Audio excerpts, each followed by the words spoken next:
Dear M, we both wanted to call this book Little Western Engines, but publishers are stern men. They did not approve. They, of course, don't know the trouble we've had with Oliver. We hope he has learned sense, but goodness knows what will happen when he finds out he has a book all to himself. I know. If Oliver gets uppish, we'll set Myers, Kay, and Ward onto him. That'll teach him. W.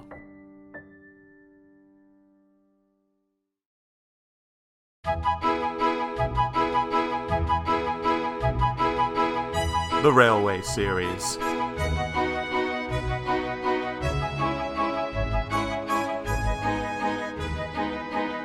Book 24, Oliver the Western Engine. Story 1, Donald's Duck.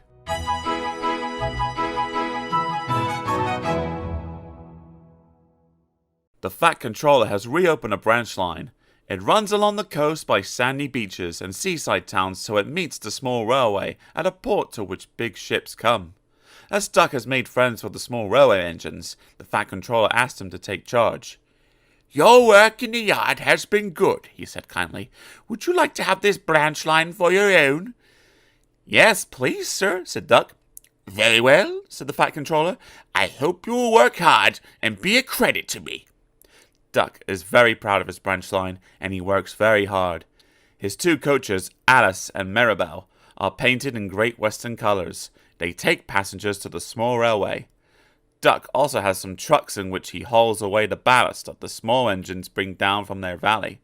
The Fat Controller uses his ballast for his railway. Duck cannot do all the work himself, so Donald and Douglas take turns to help him. The Fat Controller has built them a shed at the station by the small railway. Duck felt this responsibility deeply. He talked endlessly about it. "You don't understand, Donald, how much the Fat Controller relies on me." "Oh, hey," muttered Donald sleepily. "I'm Great Western, and—" "Quack, quack, quack." "What?" "Yeah, quack, quack you go. Sound like your egg laid. Now wheesh and let an engine sleep." "Quack yourself," said Duck indignantly. He stayed awake wondering how to pay Donald out. At last he said to himself sleepily, "I'll ask Driver in the morning. He says I quack as if I laid an egg. Let's pay him out." "Quack, do you?" his driver pondered. "I know," he said, and whispered. Duck giggled, and his driver slapped his leg in delight. "Just right," he said. He dearly loved a joke. That night, when Donald was asleep, they popped something into his water tank. "We've done it," they whispered to Duck. "They won't hurt her, will they?" asked Duck anxiously. "Bless you, no. They're both kind men. She'll come to no harm." A duckling popped out of Donald's tank at the first water stop. Both driver and fireman goggled with surprise, but Donald laughed. "Me told the who's behind this," he said, and told them what had happened in the shed. The duckling was tame. She served the drivers and firemen sandwiches, and rode in the tender, quacking at intervals. The other engines enjoyed teasing Donald about her. Presently, however, she hopped off at the station, and, as they couldn't wait to catch her, there she stayed. But before they reached home, Donald and his driver and fireman consulted together and made a plan. That night, Donald's driver and fireman got busy. When Duck's crew arrived to look him over in the morning, they found something which made them laugh till they cried. "Look, Duck," they said, "look what was under your bunker, and there's books with an egg in it." Duck peered at it unbelievably. Donald opened a sleepy eye. "You didn't say," he exclaimed. "Do you mind what I said, Duck? You must have laid it this night, all unbeknownst." Then Duck laughed too. "You win, Donald," he said. "It take a clever engine to get the better of you." The duckling settled at the station and became a pet with passengers and staff. She carefully inspects all parcels and luggage and sees that the porters stow them properly in the vans. When she wants to swim, she flies to a nearby pond, but always returns to welcome the trains. She stands by the cab, quacking imperiously, till driver or fireman gives her something to eat. Donald is her favourite, and she sometimes allows him to give her rides, but always gets off at her own station.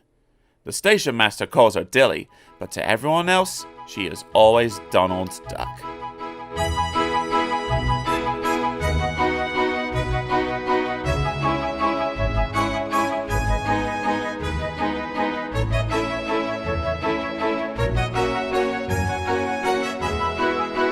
Story 2. Resource and Sagacity.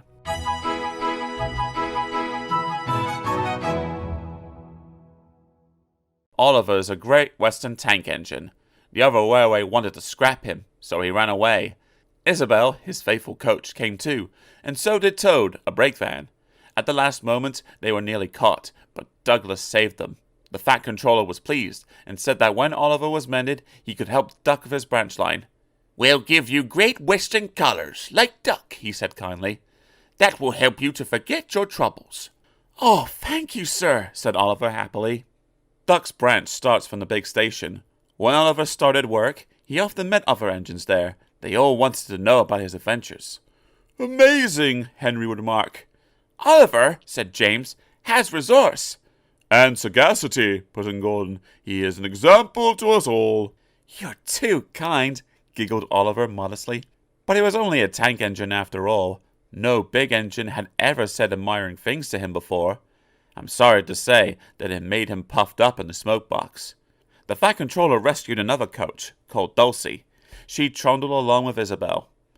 Oliver sang, "Oh, Isabel's a funny coach, and so is Dulcie too. If I didn't look after them, they'd not know what to do." "Just listen to him! Just listen to him!" twittered Dulcie. "He's proud, he's conceited, he's heading for trouble," Isabel sadly replied. "I feel it in my frames," she shrieked as they round a curve. Oliver just laughed. "Henry says I'm amazing. He's right. What do I care for trouble? I just push it aside." All trucks are badly behaved, but ballast trucks are worst of all. Donald, Douglas, and Duck warned Oliver about this. "You think I can't manage," he said huffily. "Gordon knows better. He says I'm sagacious." "You may be good gracious, but—" "Say no more, Duck. He may be a P, but the wee engine'll just have to learn." Today, Oliver took the trucks by himself for the first time.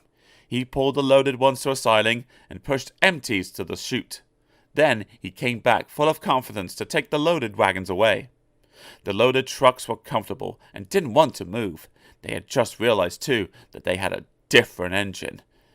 "Duck, we know," they grumbled, "and Donald and Douglas. What right has Oliver to poke his funnel in here?"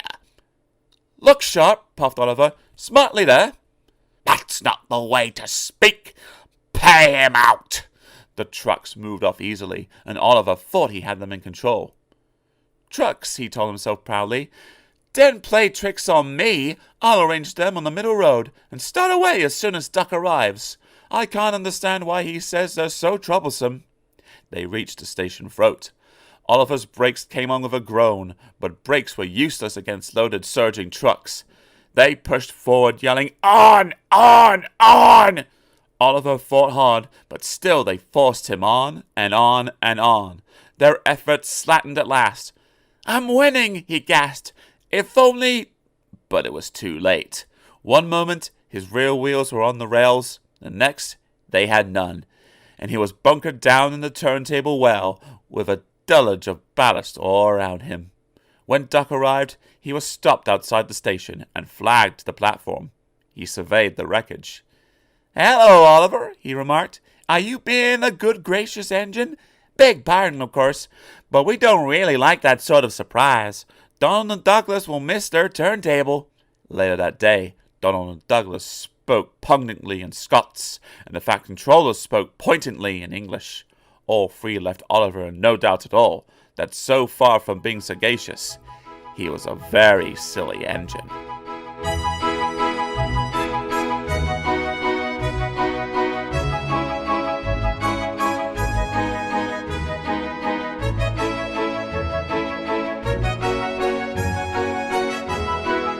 Story 3. Toad Stands By.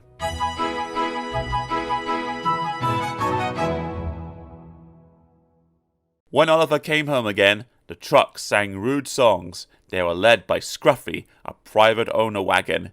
Oliver's no use at all, thinks he's very clever, says that he can manage us, that's the best joke ever. When he orders us about with the greatest folly, we just push him down the well. Pop goes old Ollie. The engines bumped them. Shut up, they ordered, but they couldn't be everywhere, and everywhere they weren't, the trucks began again. At last they gave it up. We're sorry, Oliver, they said. It's really my fault, he answered sadly. I'm worried, Mr. Douglas, said Toad next morning. This nasty spirit of disrespect for engines. Where's it going to end? Dear knows, said Douglas gloomingly. It must be stopped before it gets worse. I believe Mr. Oliver can do it. Maybe so, but how? I've a plan, Mr. Douglas. May I stay here tonight and help him? We are both Great Western and must stand together. Would you ask him, before you go, to favour me with a word? I'll take you to him, but he's more smart for the work you had in mind. No, Duck, Toad's right.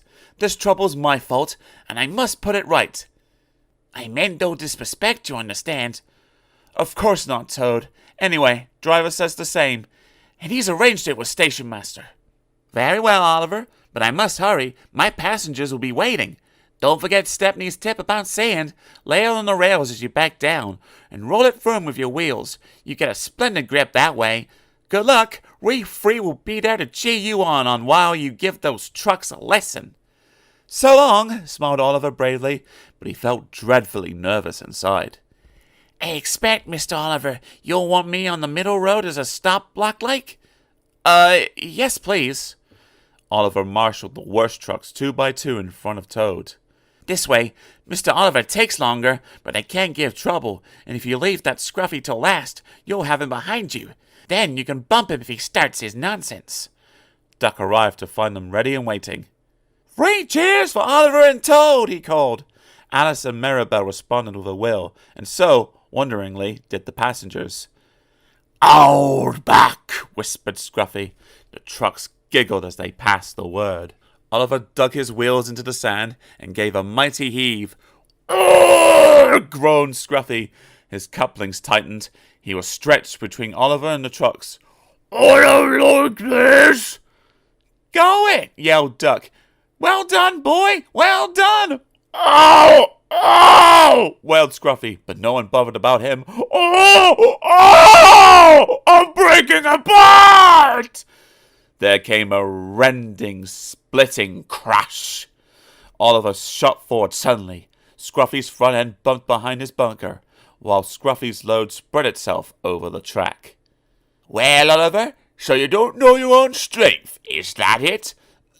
No, sir, said Oliver nervously. The fat controller inspected the remains. As I thought, he remarked.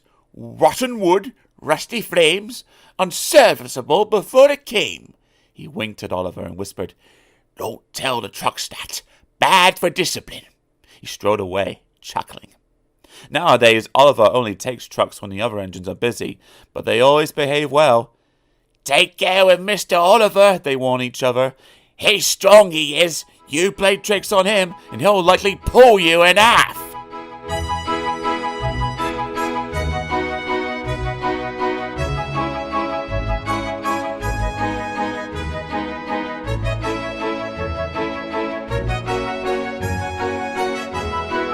Story 4. Bulgy.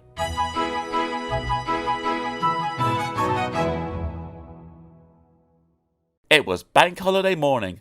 The small railway engines were working hard. Their station was crowded. No sooner had one train started than another was filled with people waiting to go. Duck, Oliver, Donald and Douglas were busy too, but they had not brought everybody. The yard was full of parked cars and coaches. Duck was waiting for his next turn. Alice and Maribel complained of the heat, so he backed them into the goods shed while he basked outside in the sun. Near him stood a huge red bus. He had never seen it before. The bus watched the passengers happily milling round the small railway. Stupid nonsense, he grumbled. Wouldn't have brought them if I had known, or have a breakdown or something." "I'm glad you didn't," smiled Duck. "You'd have spoiled their fun. Look how they're enjoying themselves." "Pah!" snorted the bus. "Enjoyment's all you engines live for, taking the petrol of the tanks of us workers.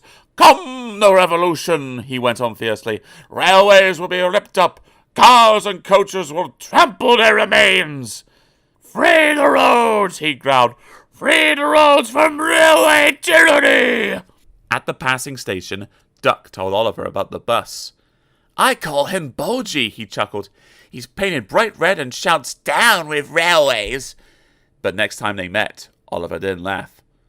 "Bulgy's friend has come," he said. "He's red and rude too. He's taking Bulgy's passengers home, so's to leave him free to steal ours." "But he can't," objected Duck. "Ours want to go to the big station. Bulgy bets he can get there before us." "Rubbish! It's much further by road." Oliver looked anxious. "Yes, but Bulgy says he knows a shortcut." That evening, Donald, Oliver, and Duck were preparing for the homeward rush. Duck's train was to be first out, but he had few passengers. He was soon to know why. "Look!" shrilled Oliver. "Look at Bulgy! He's a mean scarlet deceiver!" Bulgy had turned to leave. They could now see his other side. It had on it "Railway Bus." "Stop!" yelled staff and engines, but too late. "Yahoo, snubs!" jeered Bulgy. He roared away. The unsuspecting passengers waved happily. "Come on," puffed Duck. He, Alice, and Maribel trundled unhappily away. Alice and Maribel chattered crossly. "The nasty old thief! He's stolen our people!" Duck wondered how to pay Bulgy out. Then, far ahead, a man clambered up the embankment waving a red scarf. "Danger!" he shouted. The line here crosses a narrow road. Duck came as close as he could. "So this was Bulgy's shortcut," he chuckled. Bulgy was wedged under the bridge. Drivers of cars trapped in front and behind were telling him what they thought. Angry passengers cornering the conductor demanded their money back. From time to time, loosened bricks fell, making Bulgy yelp. Bulgy's passengers swarmed round Duck. "He trucked us," they complained. "He said it was a railway bus, but wouldn't accept our return tickets. He wanted us to think railways were no good. Please help us." Duck's crew examined the bridge. "It's risky," they said, "but we must help the passengers." "Passengers are urgent," agreed Duck. "Besides," he chuckled, "it'll pay Bulgy out." They laughed and told the passengers to wait on the other side of the bridge. "Stop!" wailed Bulgy. "It might fall on me." "That," said Duck severely, "would serve you right for telling whoppers." Bulgy howled as he felt the bridge quiver, but it didn't collapse. Duck made good time to the big station, and all passengers caught their trains. The Fat Controller arranged a shuttle service on the branch. Passengers changed trains at Bulgy's bridge. Bulgy had to stay till it was mended, but he never learned sense. He told whoppers till no one could believe his destination boards, and no passengers would travel on him. He's a hen house now, in a field besides the railway. If he still tells whoppers, they can do no harm. The hens never listen to them anyway.